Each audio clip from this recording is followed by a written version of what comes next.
Hey, my name is Cole, and I'm here with Comeback Yoga. Thanks so much for joining us today. For those of you who maybe don't know about our program, Comeback Yoga is a nonprofit that supports military and veterans with trauma-informed yoga. Today we're going to practice for a little while, specifically for our low back. It's a little bit of a gentler practice, so if you're looking for a little more challenge, I would check out some of our other practices. Today, you might find a pillow or a bolster helpful. So it could be a pillow from your bed, a cushion from your couch, or if you happen to have a yoga prop, this is a yoga bolster. This is helpful for when we're in a seated position for a longer period of time. It can help to support the hip release and the knee release. You're also welcome at any point to sit in a chair if that's a better choice for you. The other prop that might be helpful is either a blanket or a towel, just simply folded so that we can use it for padding underneath our knees. If your knees are pretty good or you're practicing on carpet, you may not need a blanket. So once you have all of the things that you might need for our practice today, make your way onto your mat and we'll start in a pose called Child's Pose. So the blanket underneath the knees if that feels right. I happen to prefer the padding underneath my knees, but my feet off of the blanket. This helps for my ankle crease. You might find it helpful too. Then the knees go wide as the toes come together to touch, and the arms extend out in front of you, forehead heavy to the floor. If your knees or your hips say no thank you to this pose, you might find yourself resting on your belly with the legs extended behind you. Once you arrive into this shape, take a few belly breaths. Those of you who feel a little less comfortable with your head down, know that you're welcome to keep your head away from the floor. This can help to create a better awareness or visual capacity from where you are.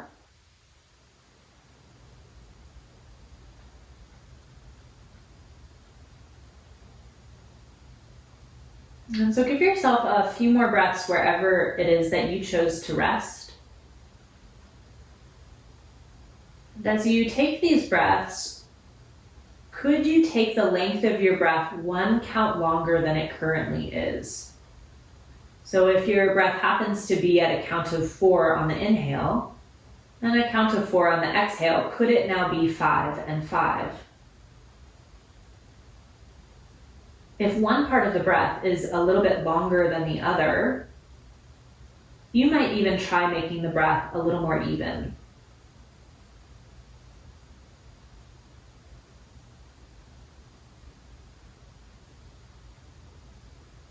And just one more moment here.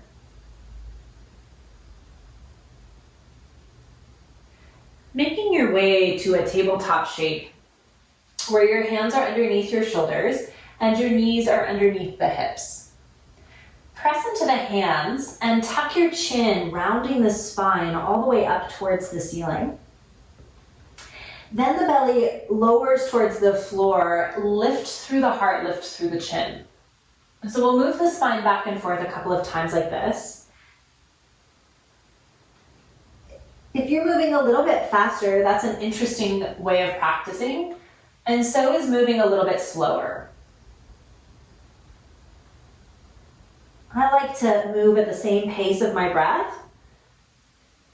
which today is a little bit of a slower pace. The next time you find length in your spine, tuck the toes under and find a simple place to look out in front of you. So you'll have a choice here. The choice is to keep your knees on the ground or to push into the hands and hover your knees over the floor. Even if the knees stay on the ground, imagine the sensation of lifting the knees and see if that encourages a little more strength in the abdomen. We'll take about 2 more breaths here. And then lowering the knees down, if they lifted, keep the toes tucked under and ease the hips back towards the heels. So it's up to you how much push you find. The more you push into the hands, the more sensation you might find in the feet. The toes stay tucked under so that we stretch through the bottom of the feet, activating a stretch at the bottom of the back chain of our body. So the bottom of the feet all the way to the top of the head can affect how our low back, our shoulders, the whole back chain might feel. Take one more breath here. Then lift back towards tabletop shape, so hands underneath the shoulders and knees underneath the hips. If the toes are tender, tap out the tops of the feet. Eventually, the right leg will go back behind you, toes tucked on the ground, press the heel away. Then bring the heel back and up over the toes. And we'll do that 1 or 2 more times. Really searching for a stretch now in either the calf, the back of the lower leg, or the hamstrings, the back of your upper leg. Doesn't mean that is where you'll feel it, but it's often where folks feel it. The next time you press the heel back, pause for a moment and imagine the sensation that we looked for just a moment ago when we lifted the knees. So that sense of activation in the abdomen. So as you push into the hands, can you activate the abdomen a little bit so the right knee lifts away from the floor? If the answer is no, great, keep the toes on the floor. Now, in either version, with the foot lifted or the foot on the ground, the left hand could stay where it's at, or you could walk your left hand further forward. Stay here, or float the hand up, reaching towards the space above where your head is, meaning towards the wall, not towards the ceiling. You're welcome to stay in stillness, or on an exhale, bring the elbow and the knee towards each other underneath the body, then re-extend. Take 2 more just like that, following your breath. How is the length of the breath? Can you encourage the length of the breath to stay at that longer pace we just tried to find a few moments ago? Now lowering the hand and the knee down, how might you release from that pose? Find the places that have a little more sensation from that shape or from those movements and release them. So for me, it's actually the wrist. For you, it might be the wrist, or maybe it's the hips and you're swaying the hips a little bit. And if it's neither of those places, where is it? Where do you feel sensation? And how do you release that sensation? Eventually, the left leg goes back behind you, the toes tucked on the floor. And first, we'll explore the space of the calf and the hamstring. So pressing the heel away, and then bringing the heel over the toes. Take 1 or 2 more times like that.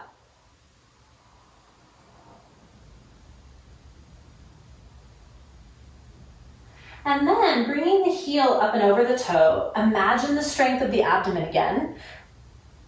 You could keep the foot on the ground or lift the left foot up. The right hand stays on the ground underneath the shoulder or goes way out in front of you. Stay active in the abdomen as you choose whether or not to lift the hand up off of the floor. A little more still, elbow and knee towards each other under the body, and re-extend. Take 2 more, follow your breath.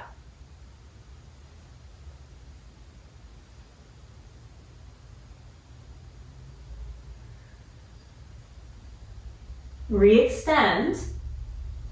Lower the hand and the shin. Decide what it is that you'd like to do here to release the body. It might be the same as what you just did on the other side. It might be a little different. Eventually though, find tabletop position, tuck the toes, and this time, as you lift the knees up, keep the knees bent as you head towards downward facing dog. So downward facing dog is an inverted V shape. Depending on your hamstrings, the backs of your legs, you might keep the knees relatively bent. Encourage the shoulders to stay long here, which might mean that you do keep the knees bent. However, if the legs could go towards straight and the shoulders could stay long, maybe you extend the legs a little bit more. From downward facing dog, you might stay in stillness or start to pedal out the feet here.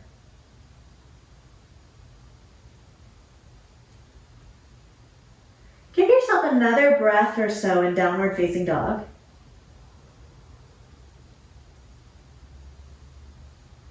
And then eventually walk the feet forward towards the front edge of your mat.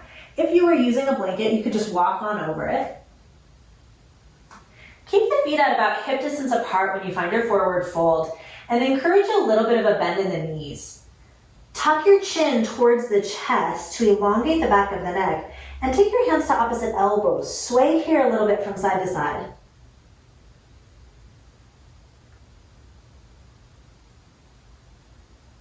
Releasing the fingertips heavy towards the floor.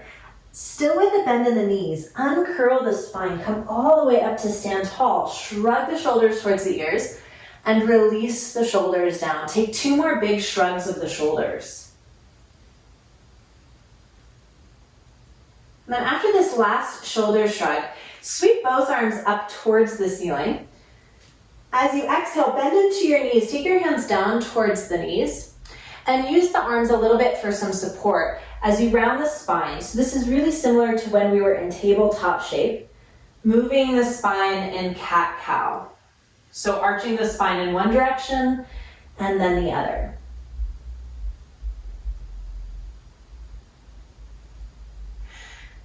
So now, elongating the spine, reach the top of the head forward and slightly up. Slide the shoulders down the back. The hands could stay exactly where they are, helping by resting on the thighs. Or, a little more challenge, sweep the arms up by the ears. Twist towards the right. The right hand goes back and the left arm goes forward.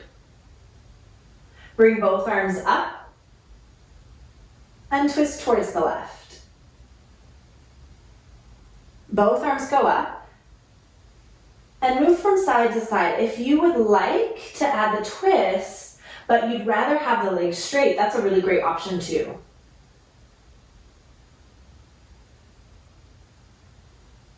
We started to the right, so eventually we're going to end with the left arm back. Then stand tall, sweeping the arms up towards the ceiling. As you exhale, sigh away, let the arms shake out beside you. If you were holding your breath at all, see if you can smooth out the edges of your breath. Come back to that breath length that we started with earlier. Then inhale, sweep both arms all the way up and overhead. And as you exhale, fold all the way forward. Bend the knees enough so your hands are all the way down to the floor, fingertips touch down. And step the left foot back over the blanket.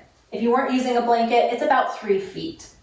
Keep the back toes on the ground, but have the left heel lifted. Walk your hands underneath your shoulders. Encourage the shoulders to stay down the back and straighten-ish the front leg. It only goes as straight as the back side of your leg says is okay. Re-bend into the front knee. Let's do that a couple more times, so follow your breath.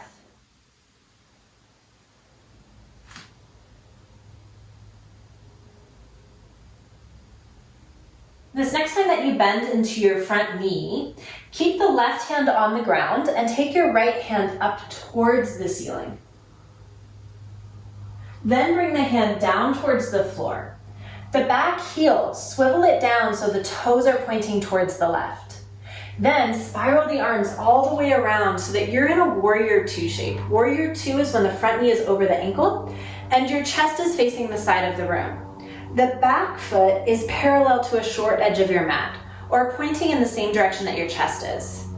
You could keep the front knee bent or straighten the front leg, reach both arms up. And as you exhale, bend into your front knee, take the arms long. Let's do that 2 more times. Follow your breath.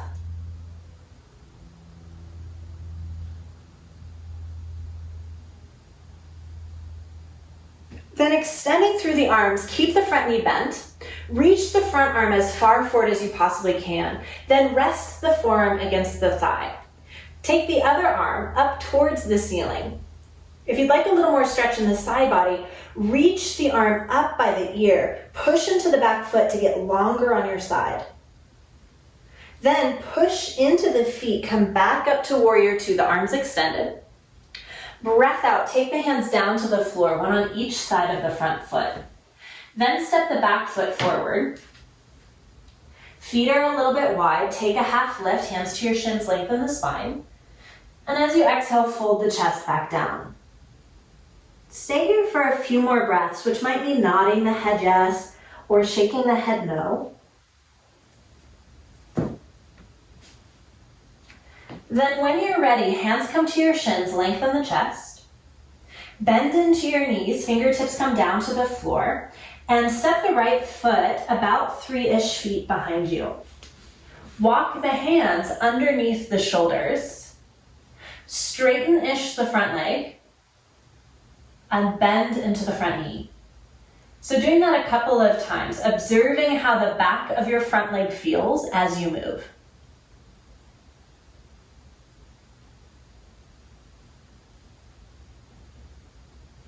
This time, as you bend into the front knee, try to keep the knee over the ankle. The right hand stays to the floor. Lift the left arm up towards the ceiling. Then take the hand back down towards the floor. Release the back heel down, 90-ish degrees.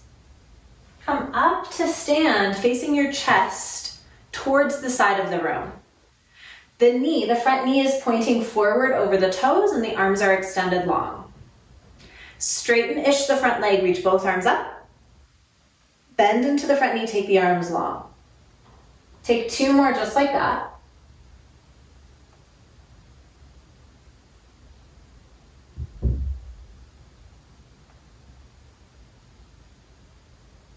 And then settling into your warrior 2, front knee over the ankle, reach your left arm far forward and take the forearm against the thigh.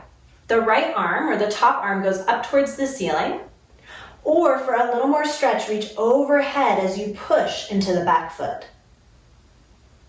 Take another moment here. Then back up to warrior 2, extend through the arms. Take the hands down to either side of the front foot. You get to decide, we're headed to a plank position. So plank position could have knees up or knees down. Whatever choice you've made, we're going to take 3 breaths there. So whether knees are up or down, 3 full breaths. Then lower all the way to the floor. If you were using padding, this is actually one time that the padding can get in the way. So lowering all the way down onto your belly, peel the chest up away from the ground. Try to keep the tops of the feet down. Then lower the chest to the floor. Take 2 more, follow your breath. To the best of your capacity, try not to use the hands, but rather use the strength of the low back. One last time. And lower the chest down. Lift towards tabletop one final time.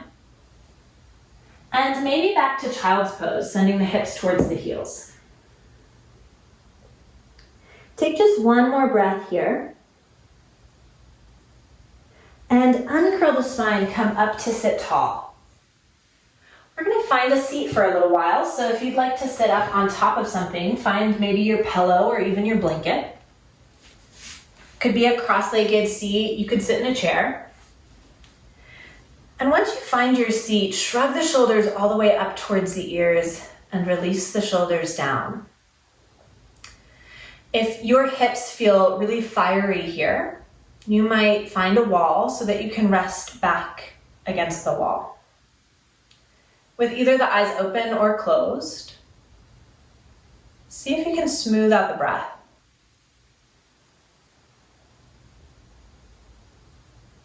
What is the current length of your inhale, and what is the current length of your exhale?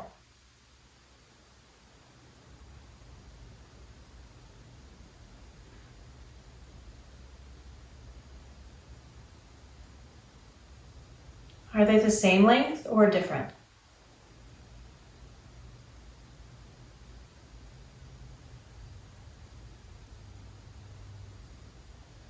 Could you make them even?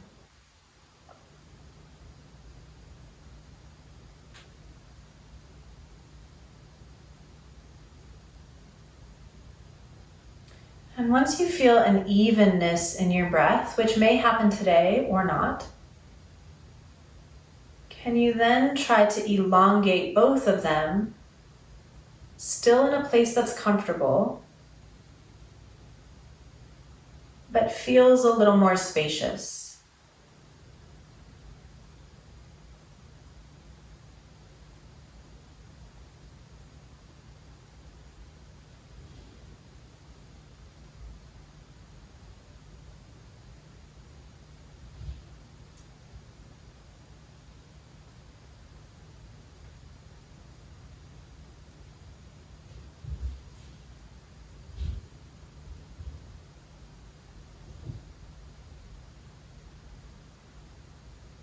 Take one more breath here.